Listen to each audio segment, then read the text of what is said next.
Fala pessoal, bem-vindo a mais um episódio do podcast aqui, o Hiperespaço. Espero que vocês estejam bem. Hoje nós vamos conversar com Gabriela Ribeiro, uma pessoa que passou por um momento delicado quando esteve com do pânico. Espero que vocês gostem de hoje. Bia está presente na entrevista de hoje. Dá um alô, Bia. Olá, boa noite, bom dia, boa tarde. E agora, Gabi, por favor, se apresente para a gente. E aí, gente, tudo certo? Meu nome é Gabriela Ribeiro, sou advogada, tenho 24 anos e, infelizmente, passei pela síndrome do pânico e tive que lutar muito para não acabar em uma depressão, porque há uma linha muito tênue entre a síndrome do pânico e a depressão. Algumas pessoas confundem, mas não é difícil de distinguir, não. Exatamente o que eu vou te perguntar agora. O que é síndrome do pânico? Bom, a síndrome do pânico, ela é... Você tem pavor de sair, certo? Eu não sei qual é a definição correta, até porque eu não sou especialista na área, mas eu vou dizer o que eu passei, certo?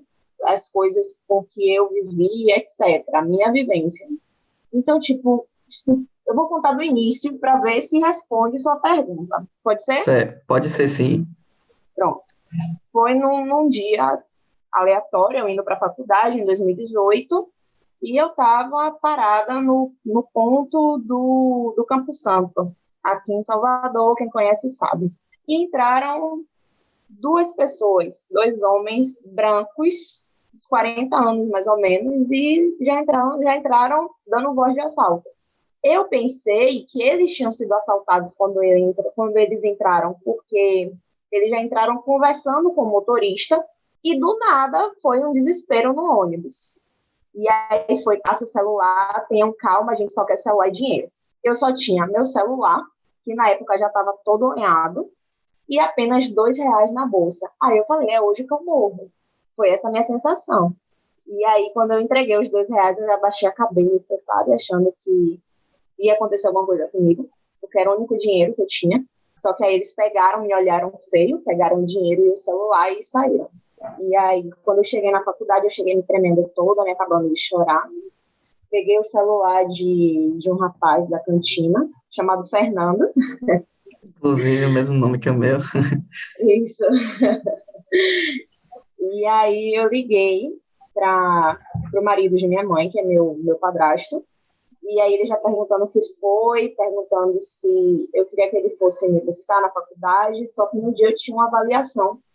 E aí eu disse, não, eu vou conversar com a professora, mas eu vou fazer essa avaliação, porque eu não quero pagar a segunda chamada. E foi isso que aconteceu. Eu fiquei na faculdade, fiz a avaliação, e não lembro se eu voltei de ônibus para casa. Só sei que Não, eu fui trabalhar. Você ainda foi trabalhar? Eu fui trabalhar, foi na época que eu trabalhava na procuradoria. Eita. Eu fui trabalhar, e aí quando chegou lá, eu disse que tinha acontecido, eles me mandaram embora, abonaram Assim. a falta do dia por causa disso, e aí eu fui embora. Só que nos dias seguintes, eu comecei a sentir um negócio estranho, um medo de ir pra faculdade, sabe? Eu pegava ônibus e eu não dormia mais, coisa que eu adorava fazer no ônibus. Que era Dormir no ônibus é bom. Era bom, né? Era bom, era bom. Eu dormia quando eu pegava um ônibus e só acordava no ponto. E aí eu parei de fazer isso com medo, sabe? Eu ia agarrada mesmo na bolsa, nas minhas coisas, de ficar tão agarrada dos braços doer. E aí esse medo foi aumentando, sem querer sair de casa. Até que chegou um dia que minha mãe disse, não, bora marcar um neurologista para você, porque não tá legal isso aí não, tem alguma coisa errada em você. Quando eu cheguei na neurologista, que é uma grande amiga da família, ela disse para mim que eu estava com síndrome do pânico. Só que o que acontece? Eu não queria estar com síndrome do pânico. Eu nem sabia o que era, mas eu sabia que eu não queria estar com aquilo. Porque eu sabia que aquilo dali seria um atraso na minha vida. E aí, quando ela me deu essa informação, eu já cheguei para ela e perguntei, doutora, como é que a gente faz para mudar isso? Porque eu sou nova, eu tinha 21 anos na época, eu não quero viver com isso, eu quero viver minha vida, eu tenho sonhos a conquistar, eu quero dirigir, é um grande sonho que eu tenho até hoje, é poder tirar minha carteira e ter meu carro, e eu não quero ficar com isso. Aí ela disse, olha, você vai ter que procurar um psicólogo, você vai ter que fazer o acompanhamento com um psicólogo e tomar medicação. Eu tomava Rivotril para dormir e tomava um outro remédio para me manter calma durante o dia. Só que o que acontece? Os dias foram se passando, eu não conseguia psicólogo de jeito nenhum, porque psicólogo é uma coisa cara, e nas faculdades que oferecem ele de forma gratuita, estavam lotados, não tinha mais vaga, e eu fiquei de mãos atadas, e eu só ficava tomando os remédios. Só que começou a piorar. Eu não queria mais sair de casa, eu chorava o dia todo. Quando eu não estava chorando, eu estava dormindo, eu não ia mais para academia, eu ia para o ponto de ônibus com minha mãe, eu tinha crise, sabe? Parecia que eu ia morrer, que eu ia desmaiar. E eu acabava não pegando o ônibus, porque eu sentia um medo tremendo dentro de mim, tremendo. E esse era apenas uma das crises, porque eu tinha várias. Outra crise que eu adquiri, nessa época sem psicólogo, foi quando eu estava sentada, tipo, sofá, cama, lugar seguro, né? Você sabe que você não vai cair. Eu tinha a sensação que ia cair, que abria um buraco do nada e que eu ia cair. Era bizarro, era bizarro. Eu não sei como eu tinha essas coisas, mas era uma sensação horrível. Parecia que todo mundo me olhava, parecia que todo mundo queria alguma coisa de mim, de uma forma ruim. E eu sentia medo de todo mundo. Eu podia ver alguém me olhando que eu já virava a cara, já tentava fugir, sabe? Correr. E foi uma época muito complicada. Até o momento, você acha que foi a época mais complicada de sua vida? Com certeza. Foi essa época. E em 2017 também, que eu tive um problema de pele. E aí já é um assunto para um outro podcast aí. O próximo. É. Você já falou vários sintomas que você desenvolveu, a questão do medo, a questão da dificuldade de dormir, de achar que todo mundo queria alguma coisa. Fora esses, teve alguns outros principais sintomas que você desenvolveu? De início foi esse. A síndrome do pânico, como eu disse inicialmente, na minha vivência, certo? Porque tem casos e casos de pessoas com síndrome do pânico totalmente diferentes da minha, foram essas. Eu só me sentia segura dentro da minha casa. Se eu botasse o pé um centímetrozinho para fora, eu já tinha medo, eu me tremia toda. A outra coisa também que eu esqueci de falar, eu tinha muito taquicardia. O coração disparava de uma forma louca. Eu tive que ir para o cardiologista para saber se eu tinha alguma coisa, algum problema de coração. Fiz uma bateria de exames, fiz mapa, fiz aquele teste ergométrico, e ele me disse o seguinte, olha, você não tem nada, tá tudo certo com o seu coração, tudo certo com tudo, pressão, tá tudo ok. O seu problema tá na mente. E quando você não trabalha a sua mente, um órgão seu sofre. E o órgão do seu corpo que está sofrendo é o seu coração. Por isso que você sente taquicardia e a sensação de desmaio, que eu tinha muita sensação de desmaio. Muita. E aí ele me ensinou uma técnica, que para quem tem pressão baixa como eu, que qualquer coisinha desmaia, ou você deita no chão e coloca as pernas para cima numa parede, que faz a circulação sanguínea ir para o cérebro, você pode fazer isso. Mas se você estiver, tipo assim, num ponto de ônibus, você não vai deitar do nada no chão e colocar as pernas para cima. Então, o que é que você pode fazer? Você se encosta na parede, eleva um pouquinho as pernas para frente, coloca as pernas um pouco para frente e faz um movimento com a mão que não tem como mostrar aqui, né? Mas é um movimento com a mão, você pega as duas mãos, coloca as duas mãos juntas, mais ou menos na altura do queixo, e aperta elas com toda a força que você puder, porque isso vai fazer com que sua circulação sanguínea vá para o cérebro também. E caso você caia, caso você desmaie, você vai cair sentado por causa dos seus pés. Como seus pés estão um pouquinho à frente, você vai sentar e você não vai desabar, como normalmente ocorre, né? Um desmaio.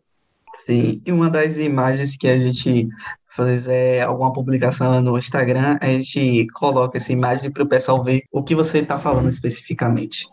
Boa.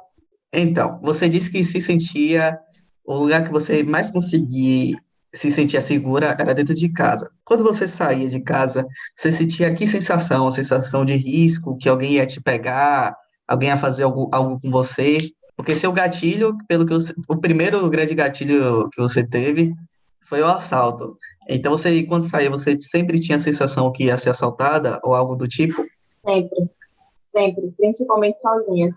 Eu já sentia esse medo saindo com minha mãe e com meu padrasto, mas não era tanto, porque eu sabia que se alguma coisa acontecesse, eu teria o suporte deles dois. Eles dois Sim. são minha segurança. Mas quando eu saía sozinha, quando eu tinha, tipo assim, uma prova, sabe? Que eu não podia faltar, eu ia morrendo de medo, e eu suava, e as mãos ficavam frias, e eu toda hora ficava olhando para trás, porque eu achava que ia ter alguém atrás de mim para me matar, ou que ia me sequestrar, ou que ia fazer alguma coisa comigo. Por exemplo, um certo ano, acho que tem uns 3 anos, eu sempre tive medo de altura, certo? Sim, Só que há uns 3 anos, mais ou menos, eu fui assaltando na passarela do Salvador Shopping, né? Que é daquele hospital e atravessa ali. Então, eu já tinha medo de atravessar a passarela. Fiquei com mais medo ainda de atravessar a passarela. Foi horrível, porque como eu fazia curso de inglês ali perto, eu sempre tinha que atravessar aquela passarela. Às vezes eu preferia ir por baixo, andar mais do que atravessar a passarela. Só que depois eu fui com calma, fui voltando a atravessar. Mas mesmo assim eu continuo com medo de altura. Eu entendo a questão do medo de altura que você acabou falando, mas são sensações meio que diferentes quando você tem Sim, síndrome do pânico. Até porque você não consegue controlar completamente. Você falou que você teve com 18 anos, não é isso? 21. Na época eu tinha 21. Pronto. Quando eu tive, eu tinha 9 anos de idade. Então, eu lembro mais ou menos como é a falta de controle de você saber que não, você não devia estar sentindo aquilo, mas você sente mesmo assim. Exatamente. E às vezes você sabe que não tem motivo para você estar com medo, apavorada do jeito que você está, mas você não consegue se acalmar porque é pura falta de lógica. Então, o que eu queria perguntar em relação quando você falou que você foi para o neuro, que ele te diagnosticou logo como síndrome do pânico, não foi isso? Isso. Não chegaram a investigar a questão do transtorno pós-traumático e de algum outro distúrbio durante essa época? Em relação ao neurologista, não. Quer dizer, não. Mas eu entendi tudo com a minha psicóloga. Então, a psicóloga seria a pessoa que teve um fator mais importante para você durante todo o Sim, tratamento. total. E como é que foi com ela? Com ela foi o seguinte: primeira vez que eu cheguei lá, primeiro dia foi horrível, né? Porque eu não queria contar o que estava acontecendo comigo, até porque era um estranho que estava ali comigo, minha psicóloga. Só que aos poucos ela foi me deixando à vontade, eu acabei desabafando o que estava acontecendo e ela entendeu. E aí nós fomos para a minha infância. Na minha infância tem uma figura muito importante, que não é importante de uma boa maneira, certo? Que é uma pessoa muito próxima a mim, eu não vou citar quem é, mas é uma pessoa que deveria me amar, deveria me dar carinho, e não me dá. É uma figura masculina, acho que isso já disse tudo. E quando eu ia para casa dessa pessoa, ela me ameaçava, certo? Tipo, não de eu vou te matar, mas sim eu vou te bater. Tinha uma vez que eu fui para casa dessa pessoa com 4 anos de idade e ela tinha bebido muito. E ela tinha falado para mim que ia me trazer de volta para casa, só que ela não me trouxe. E aí eu tava deitada na cama, chorando, esperneando, pegando o telefone para ligar para minha mãe, porque eu sabia o número de cor. E essa pessoa simplesmente desligou o telefone no fio, que na época era de fio ainda o telefone. E aí desligou o fio, pegou a sandália dizendo que ia me bater. E foi horrível. Eu tinha 4 anos de idade, eu me lembro disso como se tivesse acontecido ontem. E essa pessoa só me fez mal durante minha vida toda. Até negar água na frente de uma amiga minha, ela negou. Enfim, só conseguia chorar até que meu avô disse um dia para minha mãe que eu não ia mais sair com essa pessoa. E minha mãe acabou aceitando, porque sempre que eu voltava da casa dessa pessoa, eu voltava doente, eu voltava com febre, eu voltava com dor de cabeça, eu vomitava, ou seja, não me fazia bem. E minha mãe achava que eu tinha que ter um laço com essa pessoa. Só que eu tinha esse laço, mas essa pessoa não tinha esse laço comigo. Até hoje não tem. E foi isso que foi acontecendo. psicóloga disse que nossa cabeça é tipo um balde. Vai enchendo de informações, vai enchendo, até que chega uma hora que transborda. E foi o que aconteceu comigo. Meu baldinho encheu, aí chegou o assalto e transbordou de vez. E aí é por isso que a gente tem que ir no psicólogo. Psicólogo não é coisa de maluco. Psicólogo é necessidade. Nós somos humanos, nós temos sentimentos, nós sofremos. Se alguém fala um não pra gente de uma coisa, por exemplo, que a gente quer muito, e essa pessoa fala não, a gente vai ficar mal, não tem jeito. E você vai desabafar com quem? Com um parente seu que pode até te criticar, falando, nossa, que bobagem. Sendo que para você não é bobagem. Psicólogo é muito importante. A gente tem que quebrar esse preconceito de que psicólogo é só para maluco, porque não é. Primeiro que ela está completamente certa em relação a que todo mundo realmente deveria procurar um psicólogo, porque todos nós somos feitos de pequenos traumas. A gente fala de uma infância sadia, mas se você for contabilizar, se você for prestar atenção, é impossível você ter uma infância 100% sadia, porque sempre vão acontecer coisas que às vezes você acha que são coisas pequenas, às vezes sua família acha que é algo que não dá importância, como ela mesma falou, você vai tentar desabafar, mas ninguém vai escutar, e isso vai se acumulando no decorrer da sua vida. Então, o que eu tenho a comentar em relação é que não tem jeito, todo ser humano deveria sim procurar um psicólogo, porque todos nós temos alguma coisa a ser vista. Com certeza. O fato até de ser criança, alguns adultos ignoram, né? Pensando que está inventando alguma coisa e tal. Que não costuma dar tanta atenção para uma criança. Talvez tenham mudado um pouco mais agora com a geração que está vindo, porque tem mais acesso à informação sobre nutricionista, sobre psicólogo e tal. E você pode estar contribuindo para uma formação melhor, né? Que a gente está, pouco a pouco, tá chegando a geração que é a mais informada e com menos preconceito, né? A tendência é essa, né? Mas sim, Mas, só um pequeno comentário sobre o seu sim, comentário, que mesmo que informação, o preconceito e não levar tanto a sério ainda vai existir, porque isso é mais questão de formação dentro de casa do que de informação propriamente dita. Isso. sim. Pulando um pouquinho pro meu caso, que não é bem o caso, mas bora lá. Ela já era adulta, as pessoas perceberam, mas quando aconteceu comigo eu tinha 9 anos de idade. Eu não dormia durante a noite, eu ficava com medo o tempo todo. Eu lembro que eu tinha medo de toda e qualquer zoada alta, até descarga. Se eu desse uma descarga, eu me assustava com a zoada da descarga e saia correndo. Só que eu era criança.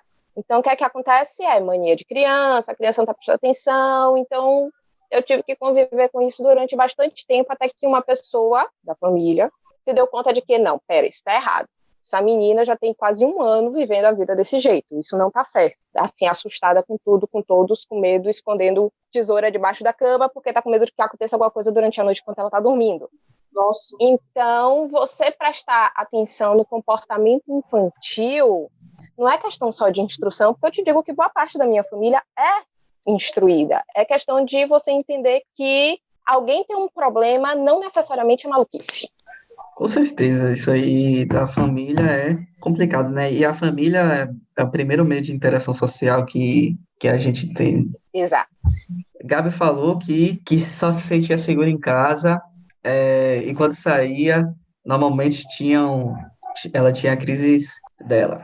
Mas só que você chegou a ter alguns outros gatilhos em casa, em outro lugar, ou exclusivamente você só tinha gatilho quando saía de casa? Não. Era só quando eu saía de casa. Graças a Deus, o pessoal daqui de casa sempre aceitou muito bem a questão da síndrome do pânico, sabe? Tipo, ninguém nunca me disse que era besteira, que era coisa de minha cabeça, sabe? Até porque minha mãe me acompanhou muito durante esse processo.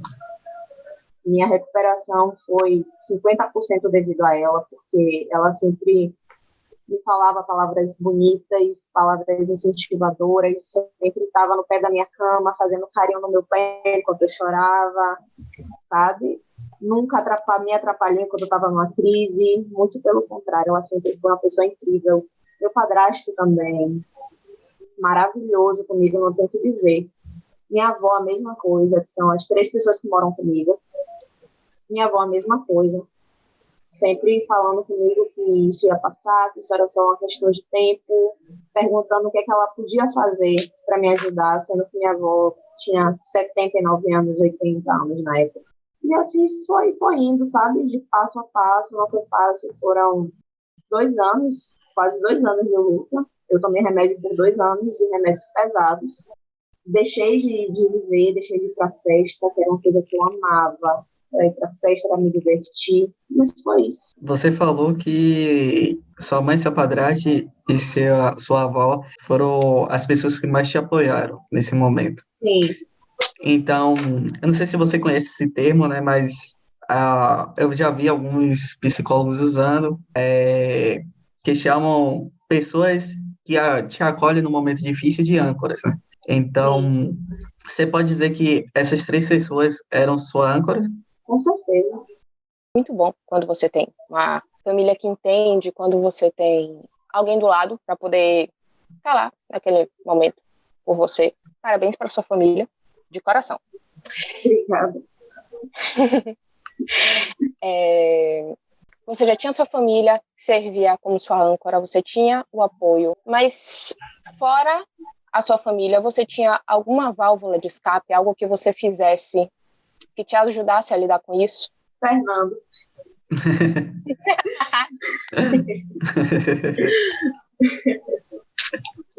Esse aí, minha amiga, até hoje, não tem jeito não.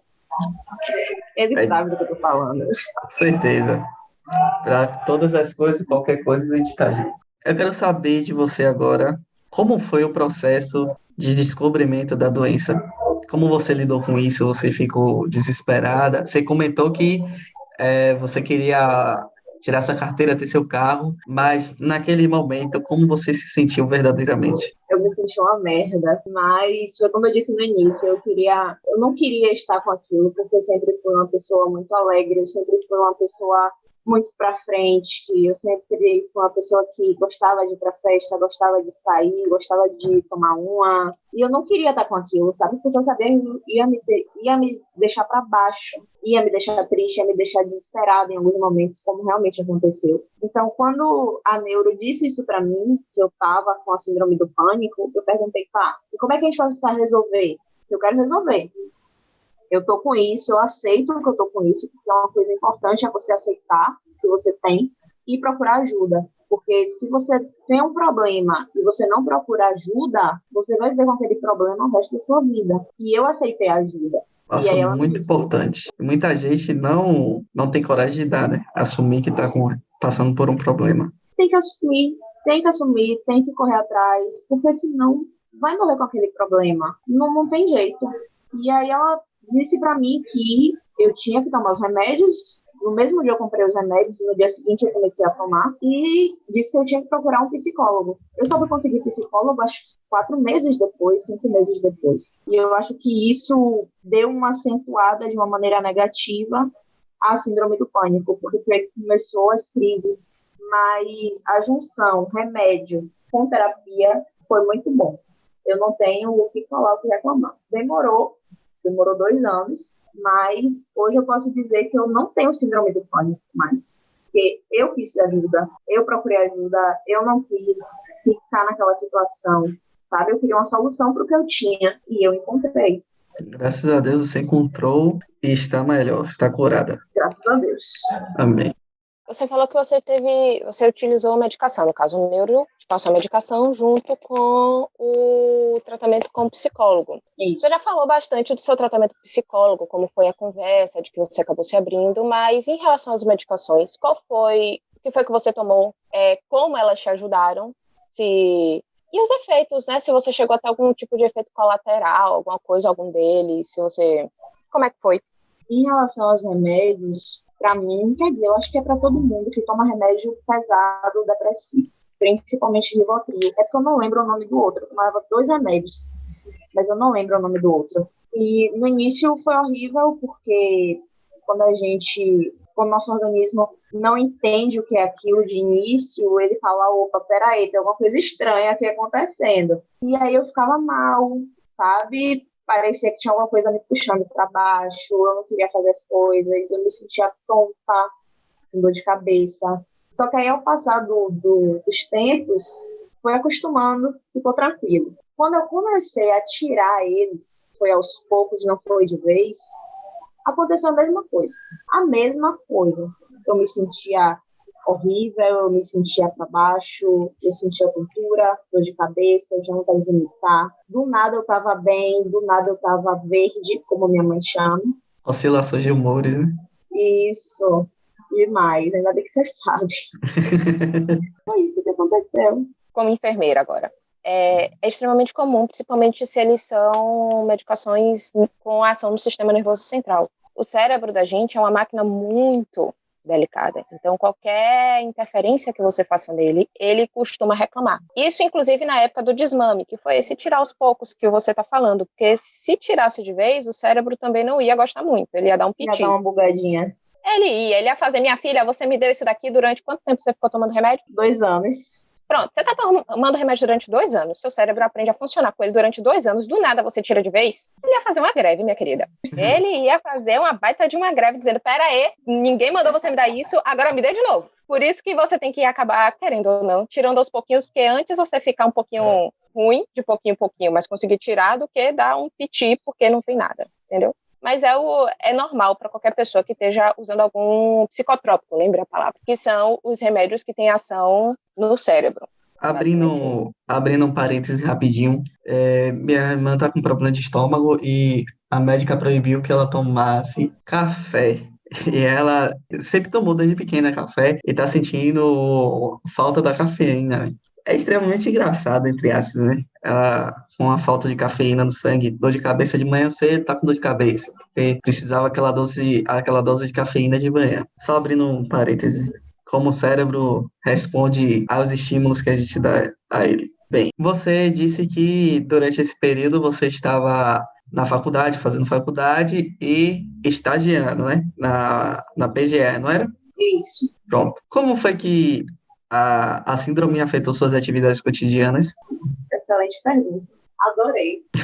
No início, é porque aí é pesado. No início, eu não senti tanto, porque era um lugar que eu gostava de estar. Só que aí foi passando o tempo e meu estágio durou 8 meses. Era para ter durado 1 ano, mas por causa da síndrome eu saí antes de terminar, né, o contrato. E aí foi tranquilo. Só que quando chegou no meio do ano, eu comecei a ter crises de choro lá no trabalho. Eu ia pro banheiro chorar, aí eu secava meu rosto, voltava, fazia umas besteirinhas que tinha para fazer, voltava de novo pro banheiro, me acabava de chorar de novo, voltava.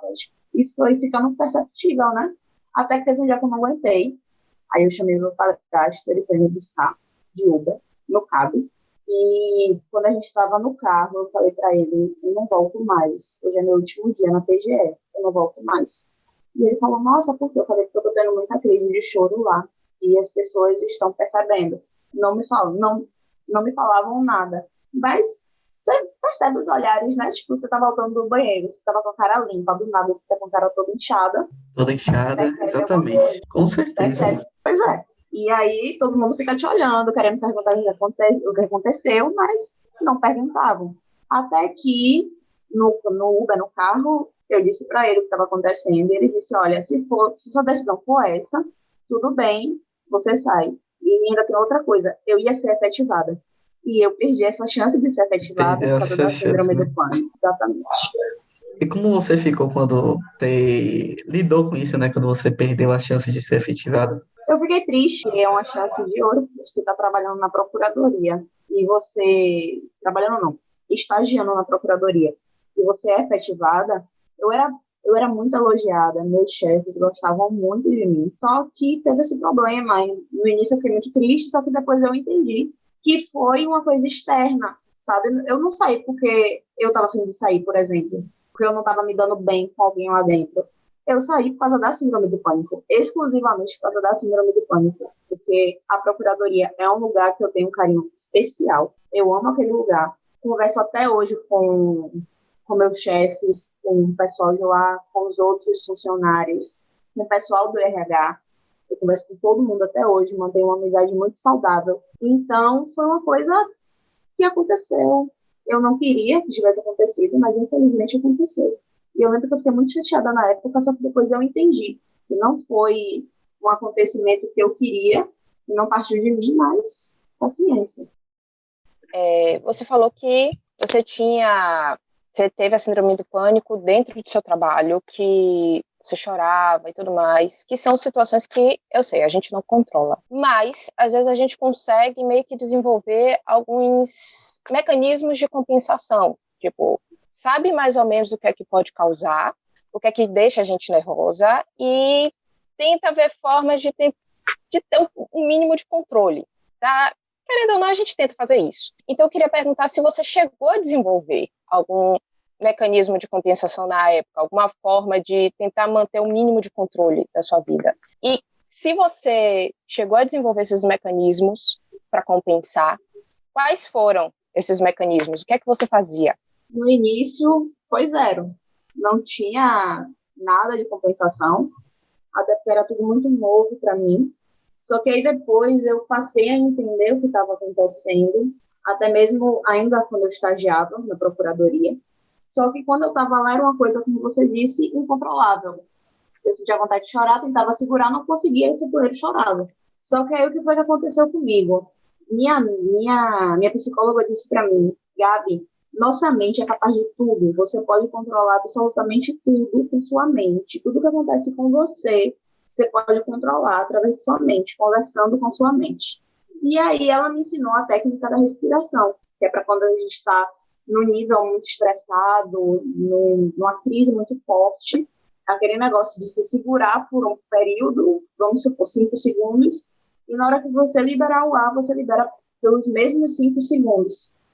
E vai repetindo para você começar a se sentir bem. Aí eu aprendi isso, foi tranquilo, eu comecei a me sentir melhor, até mesmo em lugares fora de casa, que eram os lugares que eu me sentia desconfortável. E aí me bateu um alerta essa questão de que nossa mente pode tudo. E aí eu comecei a conversar com minha mente, sabe? Tipo, você diz assim, ó, hoje a gente vai para tal lugar, não tem jeito, a gente tem que ir para tal lugar hoje. Então, eu vou tentar me manter calma, vou tentar me manter tranquila, vou tentar não transparecer o que eu sinto, minha situação, para que as outras pessoas não percebam e torne o momento chato, né? Que acaba acontecendo. E assim foi feito. E aos pouquinhos, eu conversando com minha mente, eu fui conseguindo controlar aquela situação fora de casa, porque tinha vezes dentro de casa que não controlava e eu tinha crises sérias e era horrível. E outra válvula de escape foi Deus. Eu me apeguei muito a Deus na época. E hoje toda a fé que eu tenho foi adquirida nessa época de síndrome do pânico, nessa época que foi o meu pior momento até agora, pior momento da minha vida. E se não fosse Deus na minha vida, se não fosse a fé que eu adquiri, as pessoas podem achar besteira, clichê, mas não é não. Se você tem todos os caminhos para ficar melhor, como foi o caso dos remédios, a psicóloga, a questão de controlar a mente, a respiração, mas você não tem Deus, não tem a fé, claro, para quem acredita, né? Para quem não acredita, eu não posso fazer nada. Mas Deus é tudo na minha vida até hoje. Tudo que eu sou, tudo que eu passei, tudo que eu superei foi graças a Ele. Realmente, Deus tem um papel muito importante na recuperação de praticamente qualquer doença, não só a questão da síndrome do pânico. A fé é terapêutica, já se comprova isso. Eu não estou falando só como uma pessoa religiosa, não só como uma pessoa de fé, eu estou falando como enfermeira. A própria medicina, a própria área de saúde admite que é importante você ter fé na recuperação de qualquer paciente, independente de qual seja o que é que ele esteja passando, o que é que ele esteja sentindo. É um alicerce a mais para se ter, para poder superar o que possa vir na nossa vida. E você falou também sobre a questão de sair conversando com sua própria mente, não é? Sim. Eu acho isso interessante, de como a gente consegue, como tem coisas que só a gente consegue fazer com a gente mesmo. Tipo, ninguém vai ter o poder de convencer sua mente de trabalhar com a sua mente, ou eu com a minha, como a gente tem. Então, tem certas coisas que é a própria mente humana e você sabendo lidar com ela para poder seguir em frente. Eu gostei muito de você ter falado dos dois pontos, na verdade. Tanto da questão de você se entender, de conversar consigo mesma, com sua mente, saber lidar com ela e da presença de Deus nessa recuperação. Com certeza. E a questão da mente ainda tem outro ponto, né? Porque, como eu disse no início, é a questão do querer. Você aceitar o que você tem e você querer sair daquela condição. Aí você alcança o mundo, você conversa com sua mente, você fala, ó, peraí, tá acontecendo isso, e a gente tem que resolver. É você e você ali. Não tem ninguém mais que possa te ajudar do que você. Porque se você não querer, você não vai ser ajudado. Exato. E é um dos pontos mais difíceis da maioria das pessoas, é entender que precisa de ajuda ou entender que determinados pontos precisam ser mudados. É perceber isso. É perceber que as coisas precisam mudar. Isso. Ainda existe um tabu grande, né, em relação às doenças psíquicas, porque acho que ninguém tem vergonha de ir no médico quando tá com uma dor de garganta, quando tá com uma dor no braço, qualquer dor física. Mas as dores psicológicas, as pessoas ainda têm medo, têm receio, ainda existe um tabu muito grande a ser quebrado. Infelizmente. Bem, durante esse período que você teve em sua vida, você passou por diversas fases, o descobrimento da doença, o período de tratamento, até sua cura. E o seu pós-cura, durante esse período que você está vivendo, ainda existe algum remanescente da época da síndrome? Você adquiriu alguma mania? Você tem alguma sequela?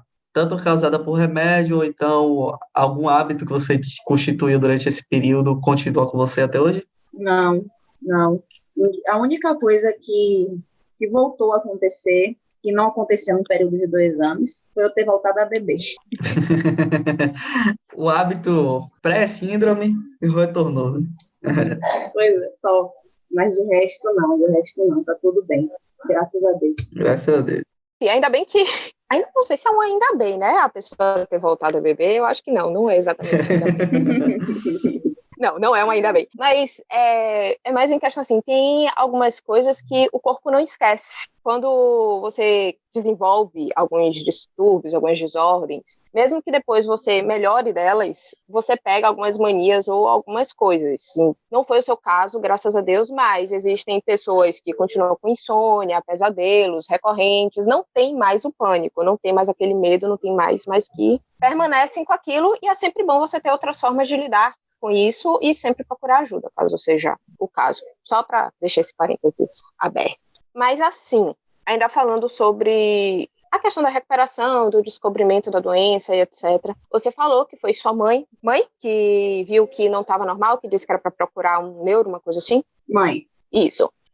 Mas você como pessoa, teve algum momento específico em que você, não outra pessoa, parou e olhou e fez: isso não está normal, esse medo não era para estar sentindo isso? Tem alguma situação em que você se lembre de ter pensado algo do tipo? Não. Para mim, aquilo dali era um medo normal, por causa do que aconteceu, por causa do assalto. E eu achava que eu deveria ter medo das pessoas quando eu estivesse na rua, ficar mais atenta, talvez. Mas essa questão de pensar que aquele medo não era normal, não. Não. Até minha mãe chegar para mim e conversar e falar: ó, não tá normal, você não é assim, o que é que tá acontecendo? Não, de jeito nenhum. Nunca pensei nisso, não. Então, se não fosse a interferência externa, se não fosse o apoio da sua família, se não fosse sua mãe, você nunca teria se dado conta? Talvez. Não vou dizer que nunca. Mas demoraria mais. Isso, demora. Oxe, com certeza. E se você hoje está de frente para uma pessoa que você está vendo que está passando pela mesma situação que você passou o início dela e as mesmas frustrações que naquela época você estava, os mesmos início de medo que você estava, que achava que deveria ficar mais atento na rua se você visse uma pessoa, que conselho você daria para essa pessoa que está iniciando esse processo? Eu diria para ela aceitar o que ela tem, para ela querer ser ajudada, para ela procurar ajuda. Eu poderia até se ela quisesse, óbvio, né? Dar o contato da minha neuro para ela. E talvez não da minha psicóloga, porque eu moro longe, você sabe. Sim. Normalmente as pessoas não vêm até aqui, mas eu diria para ela para procurar um psicólogo, ou então, se fosse o caso, um psiquiatra, né? Porque eu não entendo do assunto, né? Eu estou falando aqui o que eu tive, minha experiência. Mas procurar ajuda profissional e procurar Deus, porque Deus é tudo, Deus é nosso alicerce, sem Deus, velho, a gente não existiria. E se por acaso essa pessoa não seguisse seu conselho, você está vendo que ela está passando por um momento crítico e cada vez mais está se afundando mais em si. Você chegaria para a família dela e conversaria. O que você falaria para a família dela? Isso aconteceu recentemente. Não sei nem se eu te contei, porque você conhece a pessoa. Sim. Acho que não contou. Não, eu te contar. Sim. É uma amiga bem próxima e ela está passando por uma depressão seríssima, pesada.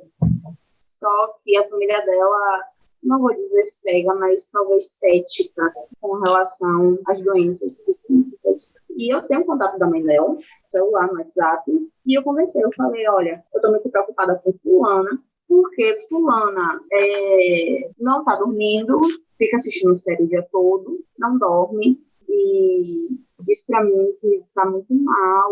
Não disse nunca que queria se matar, graças a Deus, mas disse que sentia a sensação de morte. E eu sei que essa pessoa está com depressão séria, porque eu vivi 5 anos da minha vida com ela. E eu conversei com a mãe dela, disse qual era a situação que ela estava vivendo, e disse que eu estava preocupada. A resposta da mãe dela foi, ela está bem, obrigada. É difícil, né? Que a família normalmente é o centro mais acolhedor, né? Que é o primeiro estágio de interação social que nós temos. Então, nós esperamos sempre que seja o lugar mais acolhedor, né? Quando a família tem visões, não digo assim, talvez deturpadas sobre o assunto, ou ainda incumbidas de preconceitos, acaba prejudicando a próprio ente da família, né? Então, isso é triste demais quando acontece isso, porque a pessoa não quer enxergar o problema que está passando e a família ainda acha que é uma situação normal, que ela está inventando alguma coisa, que é ela que está fazendo isso porque quer, etc. Aí ficam coisas bem complicadas. Sim, na verdade eu tenho 3 coisas para comentar. Ela falou da questão da amiga que não ter tido pensamentos suicidas, ainda bem, mas que estava pensando que poderia acontecer. Isso se chama pensamento de morte. Eu vou explicar os dois e eu vou dar o exemplo dos dois. Tanto faz. Pensamento de morte é quando você está convencido de que você vai morrer, independente do que você faça ou do que vai acontecer. Bora lá, Beatriz dando exemplo. Eu, durante a minha época, eu não dormia porque eu tinha certeza que se eu dormisse eu ia morrer. Não tinha motivo para achar isso, não tinha razão nenhuma para pensar isso, mas eu tinha certeza absoluta que se eu fechasse meu olho, se eu dormisse, eu ia morrer. Isso se chama pensamento de morte. Não era suicídio, era pensamento de morte. Pensamentos suicidas é quando você não aguenta, quando você começa a questionar sua própria existência. É você querer morrer. É quando você começa a analisar a sua vida, isso pode acontecer às vezes, de você parar, ver que aquilo não é vida, ou você não acredita que aquilo seja uma vida digna de se viver e que você não quer mais aquilo. Aí seria um pensamento suicida, quando você deseja a morte. Tem essa pequena diferença entre os dois, e é bom saber que às vezes o que pode acontecer é alguém ir para você falar que ela está sentindo que ela está morrendo, que ela acha que ela vai morrer, e a pessoa começar a taxar essa pessoa de suicida e começar a tratar ela como se fosse uma pessoa suicida, sendo que ela não é. São sentimentos diferentes, são pensamentos diferentes, e você tem que saber lidar com eles. Você não precisa lidar com uma pessoa que tem pensamentos de morte como você lida com uma pessoa que tem pensamentos suicidas. É uma outra linha de tratamento. E quando vocês falam muito da questão da saúde mental, pessoas que têm algum tipo, mínimo que seja, distúrbio, doença ou coisa do tipo, elas tendem a ser estigmatizadas e ditas como loucas. E querendo ou não, na nossa sociedade, loucura é visto como um grande problema, como uma pessoa inútil. É um dos grandes inúteis. Existem grupos de pessoas que são subestimadas. Você tem as pessoas que têm algum tipo de distúrbio, você tem as crianças, você tem os idosos, e você tem também Em alguns casos, as mulheres. São os grupos das pessoas que tendem a ser desmentidas, não acreditadas e etc. Então, você demonstrar algum tipo de distúrbio é como se você estivesse se inutilizando para a sociedade. E por isso que se tem um estigma muito grande sobre problemas, às vezes, ínfimos, mínimos, que não vão interferir em nada na vida de um ser humano. Eu queria fazer esses 3 comentários sobre a fala, sobre o que ela falou. Só dar esses 3 pequenos esclarecimentos. Eu achei muito interessante o que você disse, porque eu não sabia dessa diferença. Aliás, eu nem sabia que existia essa outra forma de você pensar que vai morrer, sabe? E foi muito bom você ter tocado nesse assunto. Eu não sabia e acho que muita gente aí não sabe. Porque é comum, mas a maioria das pessoas pensa que quando você fala de morte, todo mundo pensa logo no suicídio, em querer se matar, e não é assim que funciona. São sentimentos diferentes. Aquela sensação, você quer morrer, no outro você tem certeza de que você vai morrer. Não é questão de querer, é como se fosse algo que você não pode evitar e que vai acontecer. É complicado, bem complicado. E, assim, dessa questão de pensamentos, de lidar com toda essa situação, de... Você chegou a tomar remédio, você fez psicólogo, falou que, graças a Deus, não tem mais síndrome do pânico, amém. Mas você acredita que tem algum outro problema que pode ter sido consequência da síndrome do pânico, de que ficou alguma coisa que possa ser reflexo de você ter passado pela síndrome do pânico? Eu acho que não. Mas eu vou voltar a fazer terapia por questões do dia a dia mesmo. Mas sobre essa questão da síndrome do pânico, não. Ainda bem que não ficou. Fora bebê. Pois é. Fora voltar bebê. Nada mais surgiu disso. Não. Pelo menos não que eu tenha percebido, né? Não. Tem esse porém, né? Porque às vezes a gente não percebe que as coisas ficaram só quando a ficha cai. Isso. Bora ver aí, vou voltar para terapia. Bora ver o que vai me dizer. Gostaria de saber o que você diria para a Gabriela no pior estágio da síndrome. Eu ia dizer, minha filha, respire, tenha paciência e continue tendo a fé que você adquiriu, porque não vai ser fácil, você vai ter momentos muito difíceis, mas você vai passar por isso.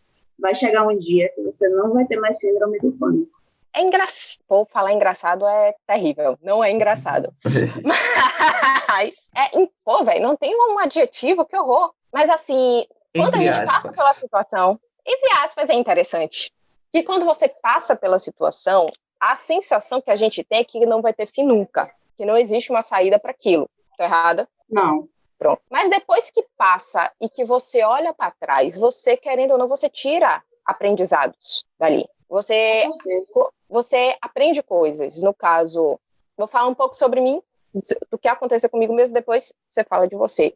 No caso, você aprende que existem certas coisas que só você pode fazer por você mesma, ninguém vai conseguir fazer isso por você. Que vai ter momentos na sua vida em que, querendo ou não vai ter ninguém do seu lado. Você vai ter que se virar. Porque é bom quando a gente tem alguém com a gente. É ótimo quando você tem um apoio. Mas vai chegar uma hora que não vai ter. E como é que a gente faz quando não tem? Então, você aprende que você é mais forte, pelo menos para mim foi assim. Você aprende que você é mais forte do que você acha que você era inicialmente. Pelo menos foi algumas das coisas que eu aprendi. Em algumas frases eu falo, não tem pessoa que eu tema mais do que eu mesma, porque eu sei o que é que eu sou capaz de fazer comigo. Para tudo nesse mundo se dá um jeito.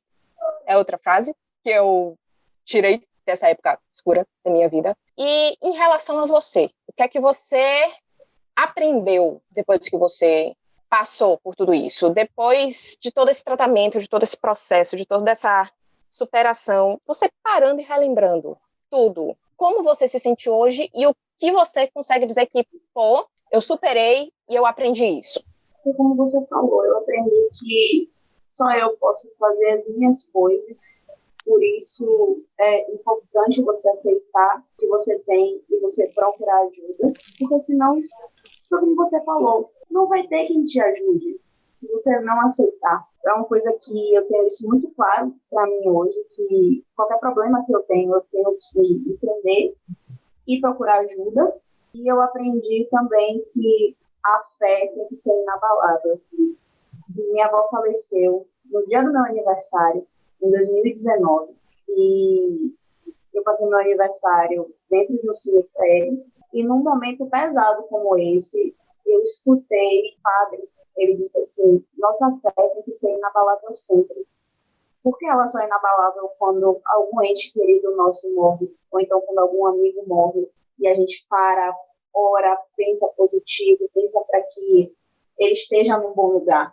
Nossa fé tem que ser inabalável sempre, independente do momento. Você tem que estar sempre em oração. Você está parado, você está pensando positivo, você está pensando em Deus, você está pensando naquele sonho que você quer conquistar. E é importante você passar por esses motivos, esses problemas, porque só você sabe o que você quer alcançar. E se você ficar inerte, você não vai alcançar aquele seu sonho. O meu hoje, minha próxima meta é ter minha carteira, minha CNH, e ter meu carro. E eu sei que eu vou conseguir. Por quê? Porque eu penso positivo, eu oro, eu mentalizo. Isso é importante para qualquer pessoa, para qualquer pessoa. Quem é que não tem sonhos? Quem é que não quer chegar a algum lugar? Não existe. Então, a gente tem que ter fé em Deus, e a fé tem que ser inabalável, independente do momento. Você está tranquilo ali dormindo, você está orando, está com o pensamento elevado, você está numa praia, naquele momento de paz, olhando o mar, aquela coisa linda, pô, você está pensando em Deus, cara. Sua fé está ali do seu lado. Então, foi uma coisa que eu aprendi com a síndrome do pânico. Antes eu já acreditava em Deus, eu tinha a minha fé, só que minha fé não era inabalável. Hoje a minha fé é inabalável, graças a Deus. E eu tive que passar por isso para entender. Eu estava mutada, eu só tenho alguns palavrões aqui, mas porque foi massa. Seu depoimento agora foi... Nossa, você não tem noção. Mas, não, vai, continua. É isso. Se eu falar mais aqui, eu choro. Ô, minha querida, você não tem noção do tanto que eu tô me segurando, mas tudo bem.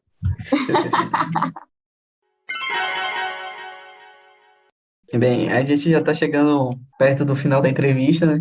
Agora eu quero saber de você. Suas dicas culturais que você indica pra gente, pode ser do tema ou não, mas alguma série que você gosta, filme que você gosta, livro que você leu, que você gostou bastante. O que é que você tem de recomendação pra gente? Olha, eu sou apaixonada por filme de terror, você sabe. É meu gênero favorito. Meu Deus. É terror. Oi, Bia. Não, é porque eu tô começando a ver um padrão, sabe, de pessoas gostarem de terror e terem tido alguma coisa em relação a medo na vida delas, assim, é porque não vem ao caso, continue. Mas é isso, eu vou para cinema para assistir filmes de terror. E eu gosto muito, só que, tipo, eu não gosto daquele terror psicológico, né, Fernanda? É, Que a gente estava conversando aquele dia. isso. Pois é, não é a minha. Eu gosto daquele terror de demônio, de Terrorzão monstro, clássico. Isso, daquele terrorzão Chuck, sabe? Eu amo. Voando, possessão demoníaca.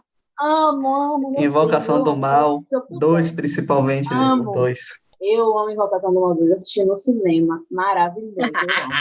Eu amo. Então, eu passei esses 2 anos proibida de assistir qualquer coisa relacionada a terror. Até leitura eu fui proibida. E eu fiquei muito chateada, muito pé da vida, porque foi a época que lançou A Freira. E até hoje eu não assisti A Freira por causa disso, por causa dessa proibição. Mas, enfim, né? O que eu recomendo é A Maldição da Residência Rio, que pra mim é muito amorzinho, cara. Quem não assistiu, assista, pelo amor de Deus. Tá na Netflix, não sei se tá em outro streaming, mas tem na Netflix e eu vou assistir de novo, porque eu adorei. A melhor série de terror que eu já assisti, do gênero. Melhor série da vida, eu amo. Com certeza. Que você tem um gosto maravilhoso para assistir coisas e séries. Só isso, mas vai, podem continuar. O filme coreano também, o filme coreano tá sendo... Opa, coreano? Pera, ouvi Coreia? Falou com o otaku agora. Não é! Coreia, China, Japão é minha área, pois não? Gente, a ligação Adoro. é maravilhosa. Você já assistiu? Não é? A do Netflix? Sim. Minha querida, já tem um tempo que eu tô tentando assistir, só que eu tenho que tirar meu irmão da sala, eu ainda não consegui. Assista, É ótimo. Mas cinema, o jeito como eles fazem o suspense e o terror no Oriente, Coreia, China, Japão, é diferente, não é a mesma coisa que no americano. É diferente. É tenso. É diferente. É uma tensão, é uma coisa... desculpa, tô dando de fangirl aqui.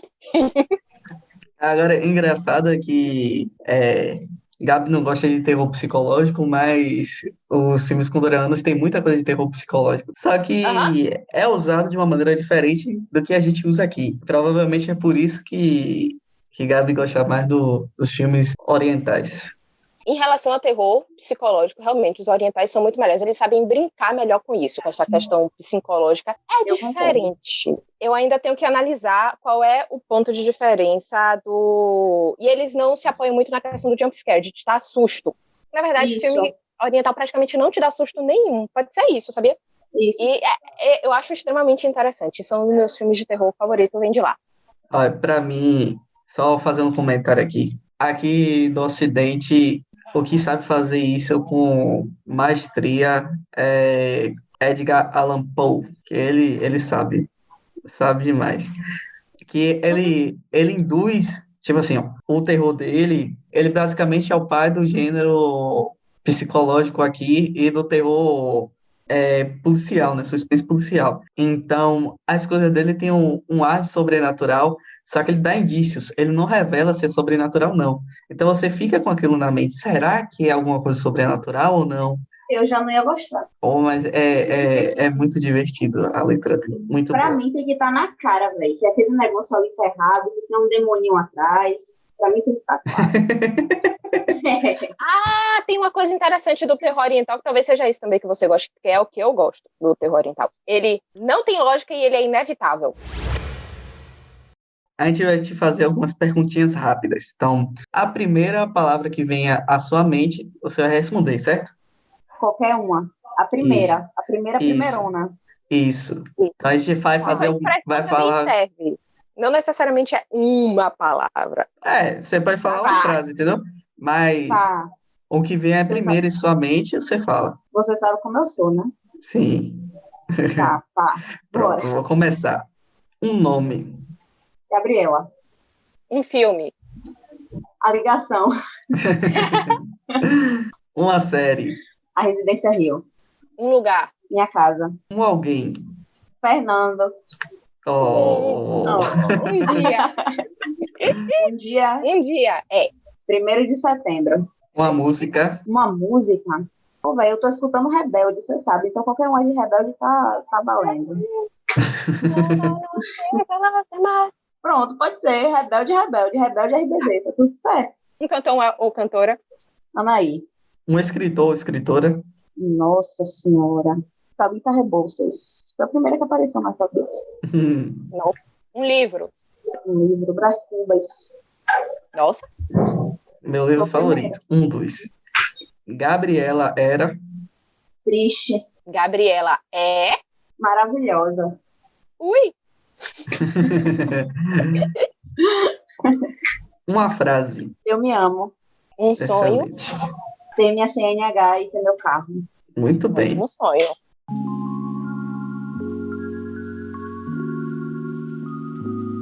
Eu adorei a entrevista de hoje, foi excepcional. Gabi, quer comentar alguma coisa? A gente já está no encerramento já. Só muito obrigada pelo convite. Estou por aqui. Se alguém tiver alguma dúvida, é só falar comigo. E migo, estou aqui se quiser fazer outro. Tá tudo certo, você sabe. Pronto. Você vai ser minha convidada ainda. Aguarde. Mais vezes. Eita. Bom, então a gente vai encerrando o podcast de hoje. Espero que vocês tenham gostado desse episódio. Para qualquer coisa, só mandar um e-mailzinho pra gente, que a gente vai deixar na descrição do podcast. Para qualquer dúvida, se quiser falar com o Gabi, mandar alguma pergunta, alguma sugestão de outros temas, você manda um e-mail pra gente, tá tudo certo. Pode seguir a gente na rede social também, que vai estar na descrição desse podcast. Então, tudo certo. Até a próxima, pessoal. E tamo junto aí. Tchau. Tchau, gente.